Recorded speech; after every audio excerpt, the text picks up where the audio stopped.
ọmọ ọlọ́rẹ̀ bí méjì. olùkún ni ó ti fọmọdé joyè yóò fàgbà ló pẹ́. ọmọ Ògúngbó ọmọ Ṣàngó Ogbó. olùkún mi náà máa bà àkàndí náà máa bà ọmọ ẹlẹ́gbàá ní ìta Ọ̀rẹ́gún. ọmọ kúndóró náà máa bà àwọn nífẹ̀ẹ́ lò ní ìṣe. ọmọ Èkó wẹ́rẹ́wẹ́rẹ́ ní ìta Ọ̀rẹ́gún kò ṣe fọkọ́rọ́ tí ò ṣe fàdárù. bó o bá rò ó gbọ́dọ̀ lọ bó o rò ó gbọ́dọ̀ tibẹ̀ kú. àwọn tó máa yá yá níbẹ̀ nítorí iṣẹ́ náà rán ní iṣẹ́ bàbá wa kò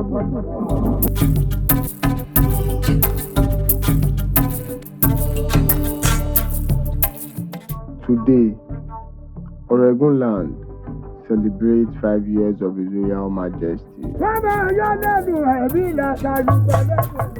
Ọba Dr. Olúkúnmi Olúṣẹ̀san Akíngbọ́lá Ikúdóró àkọ́kọ́ Olú of Ọ̀rẹ́gún land.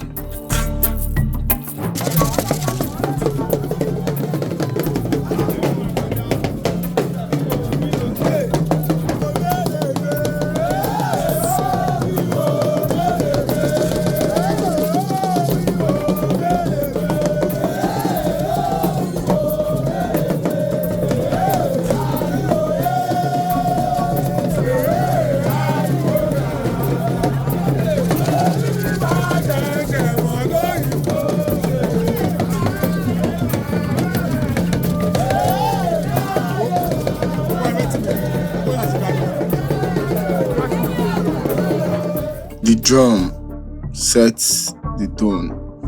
Its sound tells stories. The people answers with dance. The young and the old dance together because the drum is the heartbeat of our tradition.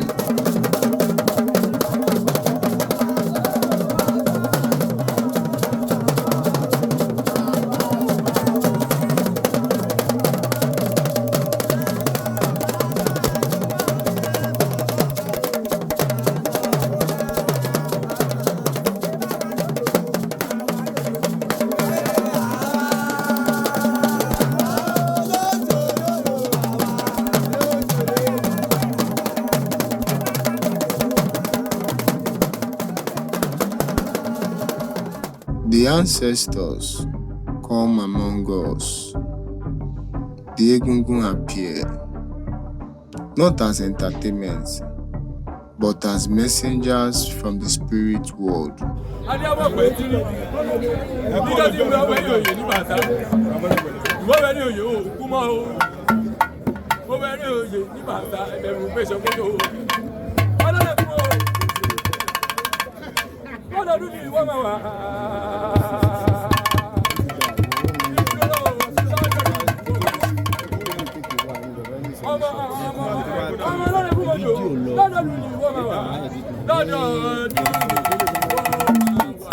They pray for the king, for his household, the chiefs, for everyone in the community. lágbára rúkú lágbára àṣà lágbára yámọ̀pó lágbára ẹlẹ́gbà lágbára Ògúngbó lágbára Ṣàngógbó lágbára gbogbo wọn bàbá tó tẹlẹ̀ yìí tó èyí tí mò ń wí lẹ́nu ájó rí bẹ́ẹ̀ ájó ṣe bẹ́ẹ̀.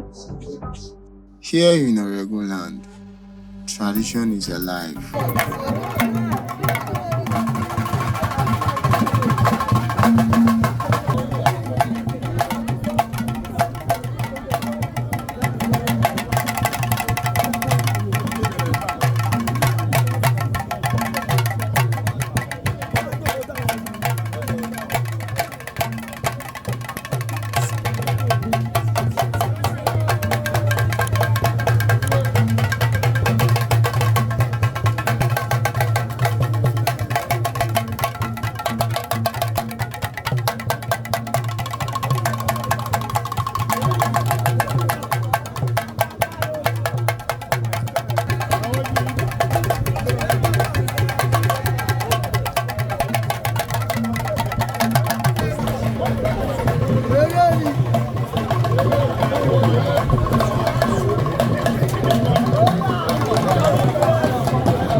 ọmọ sí mọ̀lọ́jẹ̀ kábíyèsí ìbáyọ̀ oníjàgíjà ìbáyọ̀ onígbèsàmọ̀lẹ̀ ìbáyọ̀ bálọ̀kọ̀lù ìbáyọ̀ báwo tó ní o tó bá di ìgbà tí wọ́n kọ́mọ́sálà kútọ́nù oníjàgíjà tó bá di ìgbà tí wọ́n ọlọ́wọ́dù kọ́mọ́sálà kútọ́nù làwọn òkè bá.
The old ways work with us in the present. Alárẹ̀gùn gbogbo ọ̀jẹ́ ní kí ẹ o. And through the Egungun, Àná òkú náwó o. the ancestors bless Àná the òkú ewu king ọdún. and his Wọ́n ní reign, gba ọdún kan ṣe ní keeping o. the strong with Yóò rí bẹ́ẹ̀ yóò heritage, ṣe bẹ́ẹ̀. with unity and ashes.